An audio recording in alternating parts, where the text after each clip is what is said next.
अनधिकृत आणि अतिक्रमणाच्या बाबतीमध्ये तुम्ही सांगितलेलं आहे की बाबा कुठे कुठे अनधिकृत बांधकामं आहेत त्याची यादी करूया। मी या ठिकाणी मुंबई महापालिकेच्या आयुक्तांना निर्देश देतो की वेगवेगळ्या भागामध्ये जिथं जिथं अशा प्रकारची अनधिकृत बांधकामं आहेत आणि त्यांची एक यादी तयार करा। ती अनधिकृत बांधकामं ज्या प्रकारची आहेत त्याचं एक वर्गीकरण आपण करू आणि अनधिकृत बांधकामं जी आहेत ती आपण त्याची यादी करून त्याच्यावर नियमाप्रमाणे कार्यवाही करू।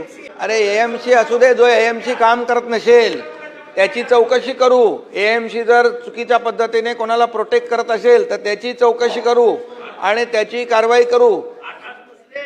मी सांगू का? त्यामुळे आता एकच आहे, आपण अनधिकृत बांधकामांना पाठीशी घालणार नाही।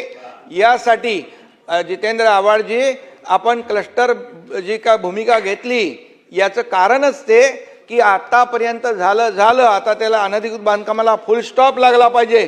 कुठेही आम्ही तर सांगून ठेवले सगळ्या आयुक्तांना, तुम्ही प्लिंथ झाली प्लिंथच तोडून टाका, पुढे वर येताच कामा नये।